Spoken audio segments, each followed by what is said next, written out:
Alors aujourd'hui, je propose un exercice assez intéressant sur les racines énièmes. Ici, il est question de racines septièmes, c'est-à-dire les solutions de z puissance 7 égale à 1. Et avant de faire l'exercice, je vais vous rappeler quelques faits importants là-dessus. Donc, ici, on est donc sur les solutions de z puissance 7 égale à 1. Il faut savoir qu'on sait résoudre, et que ça veut dire que z appartient à l'ensemble des racines septièmes. Donc, c'était un U avec deux barres, il n'est pas très bien fait.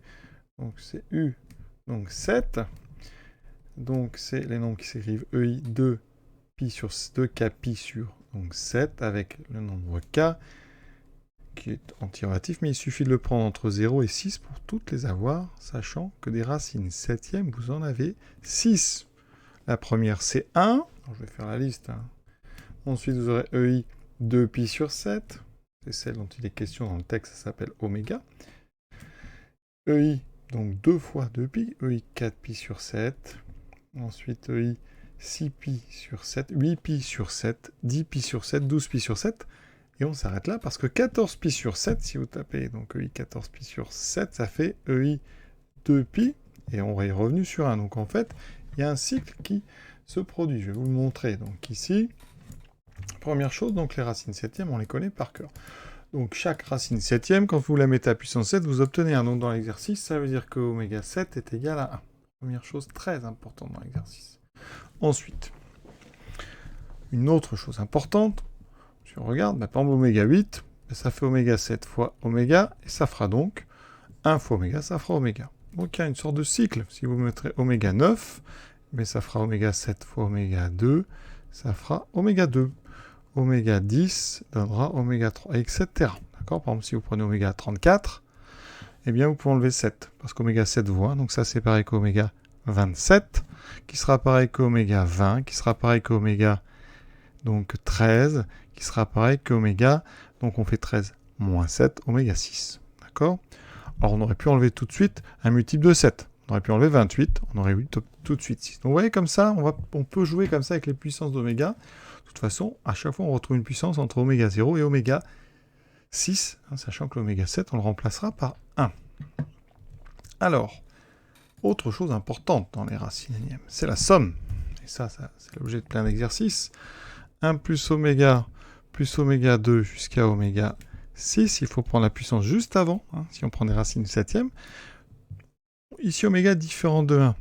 Donc, je peux appliquer la formule, somme des puissances d'un même nombre, c'est oméga donc 6 plus 1, donc 7 moins 1 sur oméga moins 1. Mais oméga 7 vaut 1, donc en haut on a 0 sur oméga moins 1, et donc on trouve 0. Et ça, c'est une somme qui va nous servir dans l'exercice et qui sert très souvent. Donc oméga 1 plus oméga 2 jusqu'à oméga 6 est donc égal à 0. Et ensuite, chose importante, oméga 7 est égal à 1. On est parti pour l'exercice. C'est calcul produit S fois T, parce que l'objectif est de calculer deux sommes. Et c'est pas évident à les calculer. Donc ici, on va suivre l'indice. S fois T, c'est donc oméga plus oméga 2 plus oméga 4 fois oméga 3 plus oméga 5 plus oméga 6. On développe tout d'abord sans réfléchir. 3 termes fois 3 termes, vous aurez 9 termes. Alors ici, on pourrait même simplifier les puissances. Alors on va peut-être essayer d'être efficace. Et après, je vous montrerai comment, sans réfléchir, ce que ça aurait donné. Donc ici, je peux, si je veux, factoriser par oméga. Ça fait 1 plus oméga 3. Ensuite, ici, je peux factoriser par oméga 3. Ça me fait 1 plus oméga 2 plus oméga 3. Donc les oméga, je les mets ensemble, j'ai oméga 4. Et ensuite, j'ai mon produit, 1 plus oméga 3 fois 1 plus oméga 2 fois oméga 3. Donc là, j'ai 9 termes. D'abord le 1, ça me donne 1 plus oméga 2 plus oméga 3. Je développe maintenant l'oméga, plus oméga 3, plus oméga 4. Maintenant, je développe, plus oméga 3, plus oméga 5, plus oméga 6. Je regarde tout ce que j'ai dans cette grande parenthèse. 1 plus oméga 2, plus oméga 3, plus oméga 4, plus oméga 5, plus oméga 6. Qu'est-ce que je n'ai pas mis ici ? J'ai oméga 3 plus oméga 3. Donc j'ai 2 oméga 3 qui me restent en trop. Ici, j'ai la somme dont je vous ai parlé au début. De 1 jusqu'à oméga 6. Ça, on sait que ça fait 0. Il me reste oméga 4 fois donc 0 plus 2 oméga 3. Il me reste donc 2 oméga 7. Et oméga 7 valant 1, il me reste 2. Ce produit vaut 2. Ça, c'est pour ceux qui avaient factorisé. Sans factoriser, qu'est-ce que ça donne? Ici, donc, on va avoir 9 termes. Les puissances sont un peu plus grosses, mais oméga 4 plus oméga 6 plus oméga 7 plus maintenant oméga 2, ça fera oméga 5 plus oméga 7 plus oméga 8 plus maintenant oméga 4, ça fait oméga 7 plus oméga 9 plus oméga 10. J'ai bien 9 termes. Oméga 4, pour l'instant, je le laisse. Oméga 6 aussi. Oméga 7, j'ai dit que ça faisait 1. Oméga 5, je n'y touche pas. Oméga 7, ça fait 1. Oméga 8, je vous ai dit tout à l'heure. Oméga 8, c'est oméga 7 fois oméga, c'est oméga. Oméga 7, c'est 1. Oméga 9, c'est oméga 2. Oméga 10, c'est oméga 3. Vous regardez, j'ai 1 plus oméga 2, plus oméga 3, plus oméga 4, plus oméga 5, plus oméga 6. Et ça, c'est encore la même somme. Ça fait 0. Il me reste 1 plus 1, 2. Et je trouve bien donc, le produit S fois T vaut 2. J'ai donc déjà un lien entre S et T. Un produit qui vaut 2. Alors, ça ne suffit pas pour trouver S et T. Il me faut une deuxième relation. Il y a beaucoup de puissance d'oméga dans S et T. Donc, qu'est-ce qu'on remarque si on fait S plus T? J'ai oméga plus oméga 2 plus oméga 3. J'ai aussi oméga 4, oméga 5 et oméga 6. Donc, j'ai presque tous les oméga. Mais il me manque pour avoir la somme d'en haut, le 1. Donc je vais rajouter ici un 1. Donc comme je rajoute, je dois l'enlever. Donc ici, j'ai cette fameuse somme, qui est celle du haut, qui vaut 0. Et donc j'ai mis moins 1, ça veut dire que S plus T est égal à moins 1. Donc, j'ai un système, je connais la somme, et je connais le produit de S et de T. Ah, on connaît la somme de deux nombres et le produit. Ça va nous amener à un trinôme, vous allez voir ça. Ça veut dire qu'ici, S, donc, première chose, un S n'est pas égal à 0, sinon le produit ne pourrait pas faire 2. Donc S égale à 2 sur T, enfin ni S ni T sont nuls, donc je peux diviser par T, et je mets ça en haut. Ça fait donc 2 sur T plus T égale moins 1. Conclusion. Ça veut dire en haut que donc T carré, alors je mets tout sur T, on peut peut-être aller doucement, donc 2 plus T carré sur T égale moins 1, donc 2 plus T carré égale moins T. Toujours S égale 2 sur T. Donc j'ai T carré plus T plus 2 égale 0. Et S égale 2 sur T. D'accord? Les coefficients A égale 1, B égale 1, C égale 2 me donne un delta égal à B carré moins 4 fois 2, donc un moins 7. Un moins 7, c'est négatif. Donc on a deux racines complexes. Donc, je vais les appeler Z. Z1 moins B. Alors, moins 1 moins I racine de 7 sur 2.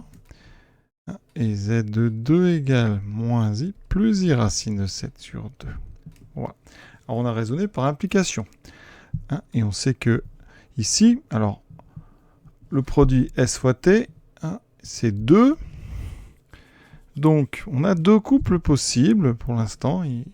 Donc soit S égale donc moins 1 moins I racine de 7 sur 2 et T égale moins I plus I racine de 7 sur 2, j'ai mis un 2 mais ici c'est un 7, ou on a le couple moins 1 plus I racine de 7 sur 2 et T égale moins 1 moins I racine de 7 sur 2. Alors il n'y a qu'une réponse possible, c'est pas possible que S valent deux choses en même temps. Donc il va falloir déterminer, là on a raisonné par implication au niveau du donc, d'accord? Donc ça veut dire que les solutions potentielles sont dans ces deux couples. Voilà, donc on va essayer les deux ou essayer d'en éliminer un, d'accord? Parce que là, sinon ça va nous poser problème. Il faut donc, voilà, comment faire la différence entre ces deux?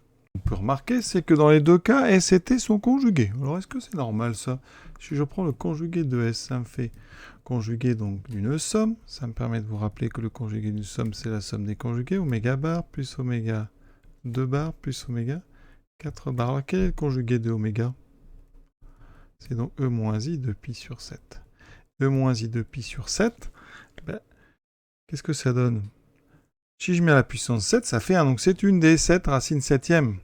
Bien, il se trouve que ici, si vous enlevez donc ici donc 14 pi sur 7, ça vous enlevez 2 pi, vous restez sur le même complexe. Ça fera donc moins I fois, alors ici, mais ça fait moins 12 sur 7. 12π sur 7, et donc on est sur EI 12π sur 7. C'est donc ici oméga 6. Donc oméga bar, c'est oméga 6.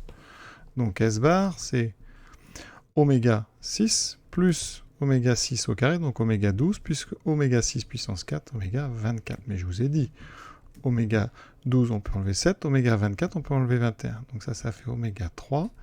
Là, je peux enlever 7, ça fait oméga 5. Et là, je peux enlever, je laisse oméga 6, et je retrouve bien T. Donc effectivement, S et T sont conjugués. 1,5 moins 1,5, c'est pas la partie réelle, c'est la partie imaginaire. Donc maintenant, il va falloir regarder la partie imaginaire de S. Positive ou négative. D'accord. Alors, ici, la partie donc imaginaire. Imaginaire de S, c'est donc, alors, oméga. Sa partie imaginaire, c'est donc sinus de pi sur 7.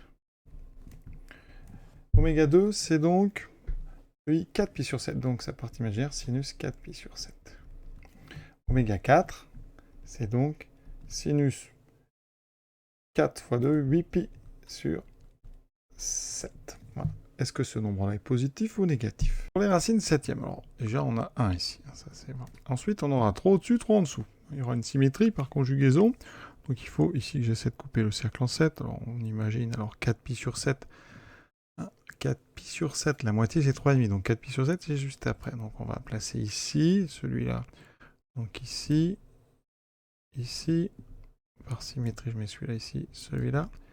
Et à peu près celui-là. Voilà donc en fait la position des racines septièmes de l'unité. Oui, à chaque fois on tourne d'un angle de 2pi sur 7. Voilà. Ici, ce qui m'intéresse, c'est donc le 2pi sur 7. C'est lui. EI 2pi sur 7, c'est ici que vous allez le trouver. Donc son sinus, il est ici. 4pi sur 7, c'est encore plus haut. Donc un sinus encore plus élevé. Là, vous aurez 6pi sur 7. Et là, vous aurez 8pi sur 7. Donc vous voyez qu'ici, eh bien, le sinus de 8pi sur 7 est beaucoup plus petit déjà que le sinus de 2pi sur 7.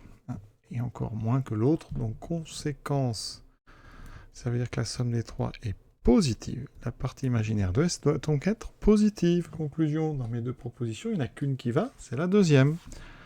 Donc ça veut dire que la somme S, c'est donc moins 1 plus I racine de 7 sur 2.